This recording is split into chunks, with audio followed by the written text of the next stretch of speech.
पुदीना। ऐसे नहीं देखिए, चूंकि अनबन ही सही दिल दुखाने के लिए, कि अनबन ही सही दिल दुखाने के लिए, अगर तुम मुझसे खपा है तो इस जमाने के लिए, कि ना जाने कितने लोग तेरी राहों में पल के बिछाए बैठे हैं। अरे कम से कम इस महफिल के रस्म रिवाज को निभाने के लिए। लेकिन आज आना होगा, भुलाना नहीं है ना। हमारे जितने भी नौजवान उधर है, भुलाना नहीं ना, ठीक है ना। वाह, आइए अब ट्रेंडिंग वाला सॉन्ग गा देते हैं, खूब अच्छा सा।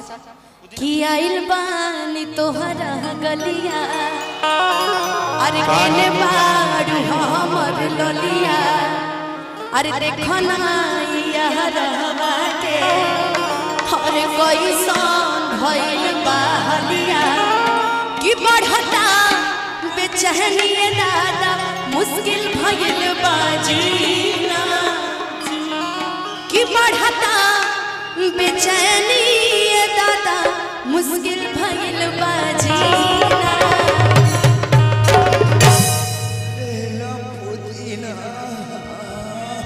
ऐसे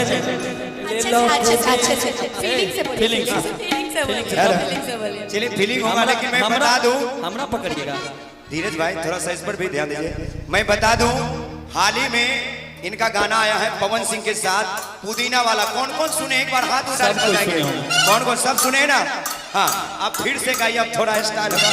पुदीना खियाइल बानी तोहरा गलिया, अरे केने बाड़ू हमर ललिया, अरे देखना यहरवा के, कैसन भइल बहलिया, बढ़ता बेचैनी दादा, मुश्किल भइल बाजीना। लेला पुदीना। ऐसे नहीं देखिए, अनुपमा फिर से एक बार और एक बार बढ़िया, एक बार पुदीना। तो हमको क्या पकड़ते हैं जी आप? हो लेला पुदीना, लेला पुदीना, लेला पुदीना, लेला पुदीना बढ़िया के हसीना, लेला पुदीना, लेला पुदीना। आइल बानी तोहरा गलिया, केने बाड़ू हमर ललिया, देखना यहरवा के, कैसन भइल बहलिया, बढ़ता बेचैनी दादा, मुश्किल भइल बाजीना, जीना जीना। लेला पुदीना। पुदीना। इस सोना भैया के तरफ से पुदीना के लिए पुदीना खरीदने के लिए, पुदीना खरीदने लेला पुदीना, लेला पुदीना, लेला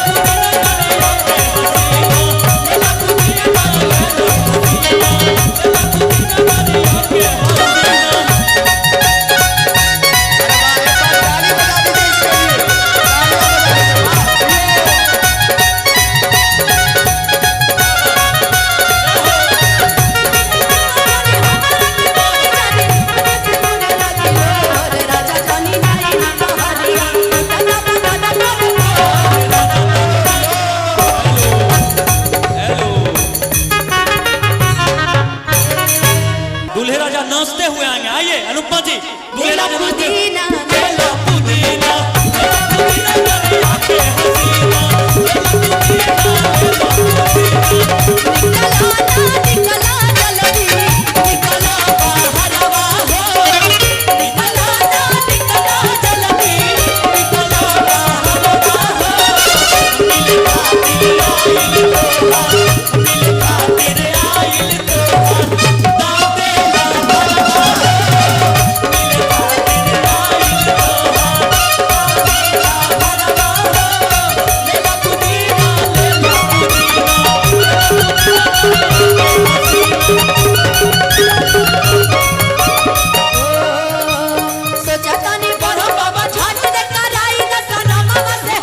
भाभी आते हैं। ये तो भैया है।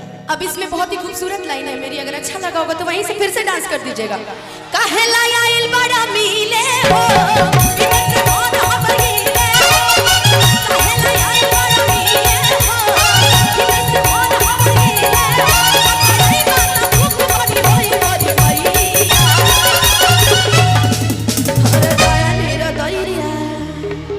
हर जाया नीर दैया हर जाया नीर दैया आ जाइए भैया जाया नीर दैया आ जाइए भैया जाया नीर दैया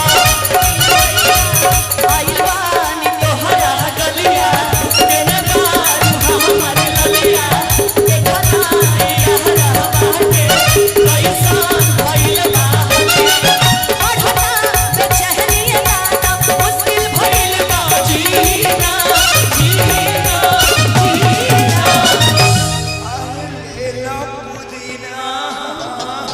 अब लास्ट लाइन है, मिल के सब झूम के गाएंगे क्या? ले लो पुदीना ले लो पुदीना